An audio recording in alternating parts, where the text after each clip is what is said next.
Hi friends అందరికీ ఇవాళ అయితే నేను బయట స్ట్రీట్ ఫుడ్ తినడానికి వచ్చినాను. ఇక్కడైతే రోడ్డు మీద ఆంటీ ఫుడ్ అమ్ముతుంది. నేనైతే బోటి కర్రీ చికెన్ కర్రీ తీసుకున్నా. ఇందులో బోటి కర్రీ అంటే నా చాలా ఫేవరెట్. రైస్ అయితే చాలా ఇస్తున్నారు క్వాంటిటీ. బోటి కర్రీ అయితే చూడడానికి చాలా టేస్ట్గా ఉంది గైస్.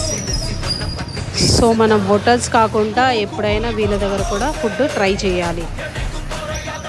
అప్పుడప్పుడు వీళ్ళకి కూడా మనం సపోర్ట్ చేయాలా ఫ్రెండ్స్.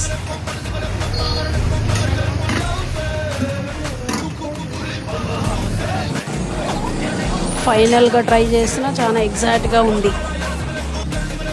ప్రైస్ చాలా ఎక్కువ ఉంది గైస్. నేనైతే పార్సల్ చేసుకొని తీసుకున్నాను. బోటి చూడండి ఎంత సాఫ్ట్గా ఉంది. టేస్ట్ అయితే సూపర్గా ఉంది, స్పైసీగా ఉంది. Okay guys bye. స్ట్రీట్ ఫుడ్కి సపోర్ట్ చేయండి మీరు.